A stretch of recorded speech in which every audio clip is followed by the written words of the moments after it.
Hello my dear students, welcome back to my YouTube channel AKS study. आज के इस video में हम आपको बताएंगे जीवन परिचय कैसे लिखना है, एग्जाम में कैसे जीवन परिचय लिखा जाए ताकि आपको 5 में 5 नंबर मिल जाए, एक भी नंबर ना कटे। ठीक है। और साहित्यिक परिचय कैसे लिखना है और इसकी रचना कैसे लिखना है, साहित्य में स्थान, ये जितने भी हैं आपको कैसे लिखना है जिससे आपका एक भी नंबर ना कटे। आपको जैसे जैसे मैं बताता हूँ वैसे आपको नोट करना है और इसको तैयारी कर लेना है और आपको जाकर एग्जाम में ऐसे लिख देना है, एग्जामिनर देखते ही आपको 5 में 5 नंबर दे देगा। ठीक है। तो चलिए इसका आचार्य हजारी प्रसाद द्विवेदी जी का जीवन परिचय को बताते हैं। तो चलिए जीवन परिचय कैसे लिखना है इसको देखने से पहले अगर वीडियो अच्छा लगा तो लाइक कमेंट सब्सक्राइब करें। चलिए वीडियो को स्टार्ट करते हैं। सबसे पहले देखिए जीवन परिचय में आपको जीवन परिचय से हेडिंग डाल देना है। ठीक है। पहले लिखना प्रश्नोत्तर संख्या आपको लिख देना है, उसके बाद से आपको आचार्य हजारी प्रसाद द्विवेदी ऐसे देकर उसके बाद से जीवन परिचय लिखना है। जीवन परिचय में आपको ऐसे लिखना है, हिंदी के सर्वश्रेष्ठ आचार्य निबंधकार, सर्वश्रेष्ठ निबंधकार आचार्य हजारी प्रसाद द्विवेदी जी का जन्म सन 1907 ईस्वी में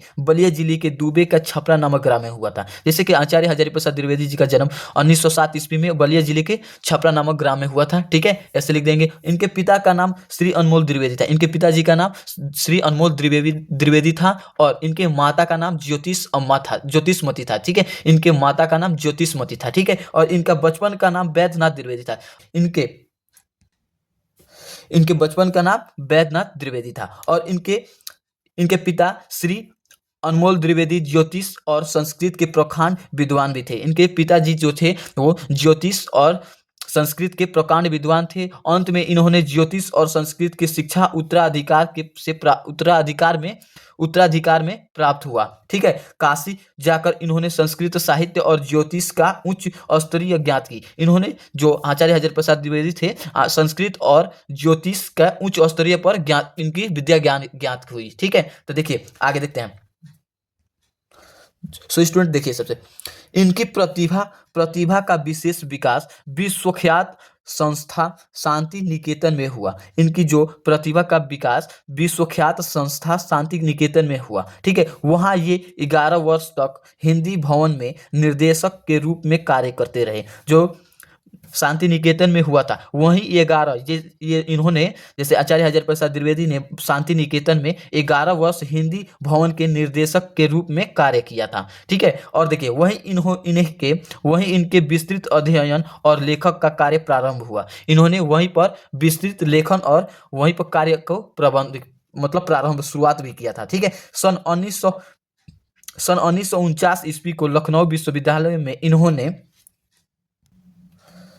इन्होंने डिलीट की उपाधि प्राप्त की। ठीक है, देखिए 1949 ईस्वी में लखनऊ में इन्होंने डिलीट की उपाधि प्राप्त की तथा सन 1957 ईस्वी में भारत सरकार ने पद्म भूषण की उपाधि से विभूषित किया, मतलब उपाधि से सम्मानित किया। ठीक है, इनको 1957 में भारत सरकार ने पद्म भूषण से सम्मानित भी किया। ठीक है, इन्होंने काशी हिंदू विश्वविद्यालय और पंजाब विश्वविद्यालय में हिंदी विभाग के अध्यक्ष पद पर भी कार्य किया। इन्होंने जो काशी हिंदू विश्वविद्यालय और पंजाब विश्वविद्यालय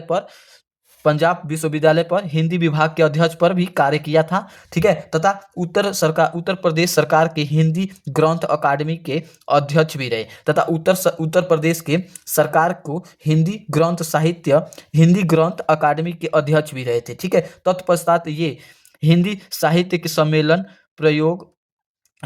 प्रयाग के सभापति भी रहे। तत्पश्चात इन्होंने हिंदी साहित्य सम्मेलन के प्रयाग के सभापति भी रहे। ठीक है, ये प्रयाग के सभापति भी रहे थे हिंदी साहित्य सम्मेलन का। ठीक है, तो आप साहित्यिक परिचय कैसे लिखना है उसको अब बताएंगे हम लोग। उसको भी एकदम शॉर्ट तरीके से बताया जाएगा जिससे आपको एग्जामिनर देखते ही आपको 5 में 5 नंबर दे दे। और देखिए उसी में जीवन परिचय में, ठीक है, 19 मई सन 1979 ईस्वी को डॉक्टर हजारी प्रसाद द्विवेदी जी का निर्धन हो गया। देखिए 1979 ईस्वी को डॉक्टर हजारी प्रसाद द्विवेदी जी का निर्धन हो गया था, वो स्वर्ग सिधार गए थे। ठीक है, साहित्यिक परिचय अब आपको ऐसे ही हेडिंग डाल देना है और लिखना है आधुनिक युग के गद्यकारों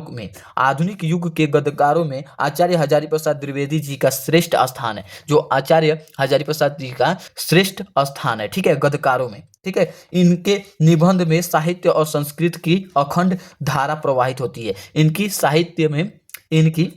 साहित्य और संस्कृति की अखंड धारा प्रवाहित होती है। इनकी आलोचनात्मक कृतियों में विद्वता विद्वता एवं अध्ययनशीलता पाई जाती है। इनकी कृतियों और विद्वता एवं अध्ययनशीलता पाई जाती है। ठीक है। द्विवेदी जी उपन्यास में विस्तृत और गंभीर अध्ययन व प्रतिभा का सामंजस्य मिलता है। ठीक है। द्विवेदी जी के उपन्यास में विस्तृत व गंभीर अध्ययन व प्रतिभा का सामंजस्य मिलता है। ठीक है। उनको सामंजस्य मिलता रहता है, विस्तृत और गंभीरता अध्ययन प्रतिभा के सामंजस्य मिलता रहता है, ऐसे आपको लिखना है। ठीक है। और देखिए मिलता है। ठीक है। आप लोग को लिखना है द्विवेदी जी ने ललित निबंध के क्षेत्र में महत्वपूर्ण लेखन कार्य किया। जैसे द्विवेदी जी ने ललित निबंध के क्षेत्र में महत्वपूर्ण लेखक कार्य किया है। ठीक है। 1949 ईस्वी को लखनऊ विश्वविद्यालय में इन्हें दिलीट की मानद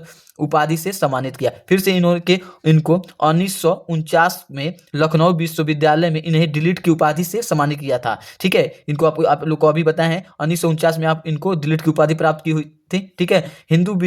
काशी हिंदू विश्वविद्यालय के साथ साथ कई स्थानों पर हिंदी विभाग के अध्यक्ष तथा 1957 ईस्वी को पद्म भूषण से भी सम्मानित किया गया था। इनको हिंदी विश्वविद्यालय के साथ साथ कई स्थानों पर भी हिंदी विभाग के अध्यक्ष भी रहे थे तथा इन्होंने 1957 ईस्वी को पद्म भूषण से भी सम्मानित किया गया था। ठीक है। आपको ऐसे ही लिख देना है साहित्यिक परिचय, आपको 5 में 5 नंबर एग्जामिनर तुरंत दे देगा, देखते ही आपको 5 में 5 नंबर आपको दे देगा। ठीक है। देखिए क्वेश्चन नंबर इसका आगे देखते हैं, इनकी रचना के बारे में देखेंगे।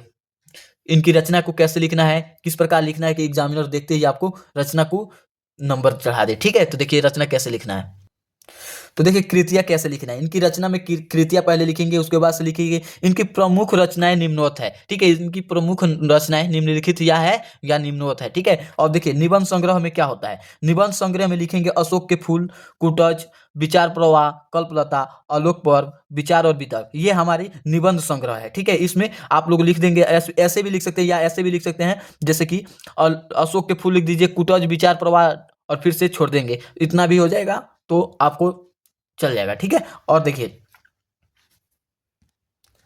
अब देखिए आलोचना साहित्य क्या होता है। सूरदास आलोचना साहित्य ऐसे हेडिंग डाल लीजिए, उसके बाद लिखिए सूरदास कालिदास की ललित योजना। ठीक है। कबीर साहित्य सहचर, और फिर से साहित्य का मर्म, सूर साहित्य और हिंदी साहित्य की भूमिका, ऐसे आपको आलोचना में लिख देना है। और आपको उपन्यास आपको हेडिंग डालना है। उसके बाद लिखेंगे बाण भट्ट की आत्मकथा, उपन्यास में हो जाएंगी बाण भट्ट की आत्मकथा, चारुचंद्र लेख हो जाएंगे। उसके बाद से पुनर्वा और आनंद दास का पोथा, ऐसे आपको लिख देना है। ठीक है। जिससे आपका उपन्यास भी समाप्त हो जाएंगे। और देखिए अब लिखना है संपादन। देखिए संपादन में लिखेंगे नाथ सिद्धार्थों का बनिया, और देखिए संक्षिप्त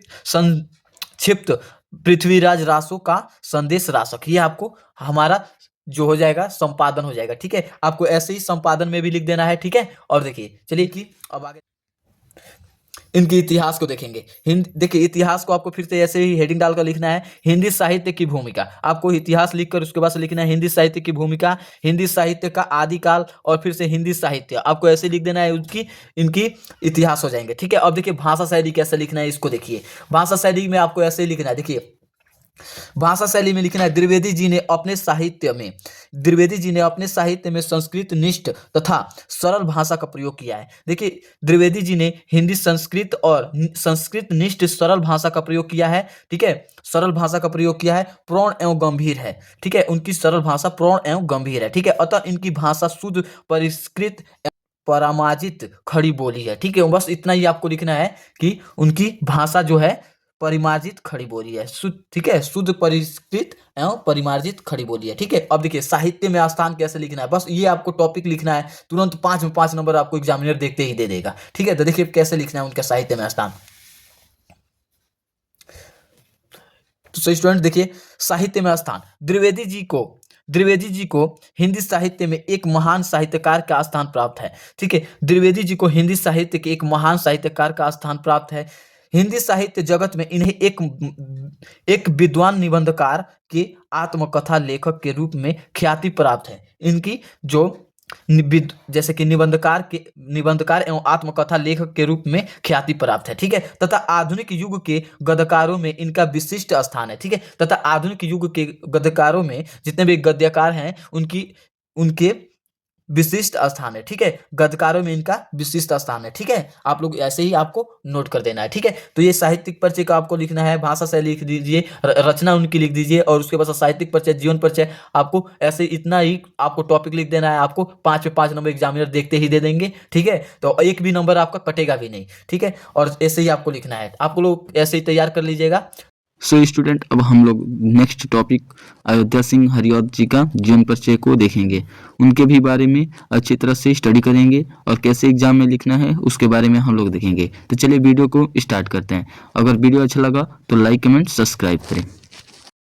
hello my dear students, welcome back to my YouTube channel AKS study. आज के इस वीडियो में अयोध्या सिंह उपाध्याय हरिऔध जी का जीवन परिचय बताने जा रहे हैं। देखिए, इस वीडियो में आपको शॉर्ट तरीके से जीवन परिचय कैसे लिखना है, आपको एग्जाम में कैसे जीवन परिचय लिखना है, इसको बताएंगे, जिससे आपको 5 नंबर के 5 नंबर मिलेगा, कोई भी नंबर कटने वाला नहीं है। ठीक है, ये मोस्ट इंपॉर्टेंट है, आपको करना ही पड़ेगा। जैसे कि इसी तरह आपको केवल आपको यहाँ से देख लेना है और जाकर आपको एग्जाम में ऐसे ही छाप देना है, जिससे आपको 5 की 5 नंबर ही मिलेंगे, इससे एक भी नंबर नहीं कटेगा। ठीक है, तो चलिए इसके कैसे लिखना है, जीवन परिचय कैसे लिखना है, साहित्यिक परिचय कैसे लिखना है, इसका कृतियाँ कैसे लिखना है, और देखिए यहाँ पर साहित्य में स्थान ये सब कैसे लिखना है, इस बारे में हम लोग चर्चा करेंगे। तो चलिए वीडियो को स्टार्ट करते हैं। वीडियो अच्छा लगा तो लाइक कमेंट सब्सक्राइब करें और हमारे यूट्यूब चैनल से जुड़े रहें।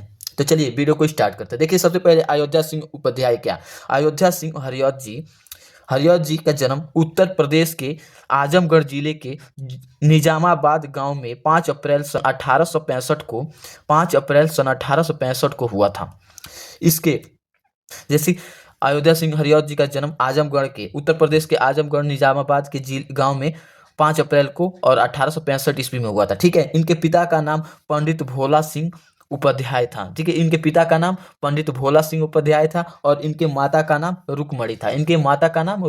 ठीक है, और इनके पिता का नाम भोला सिंह उपाध्याय था। ठीक है, और देखिए यहाँ पर तथा इनकी मृत्यु 6 मार्च सन 1947 ईस्वी में हो गया। देखिए, इनकी मृत्यु 6 मार्च 1947 ईस्वी में हो गया। अब इनकी साहित्यिक परिचय को देखेंगे। एकदम शॉर्ट तरीके से आपको ऐसे ही तैयार करना है और शॉर्ट तरीके से आपको एग्जाम में लिखेंगे, आपका एक भी नंबर नहीं कटेगा। तो देखिए, सबसे पहले आपको ये साहित्यिक परिचय कैसे लिखना है वो देखेंगे।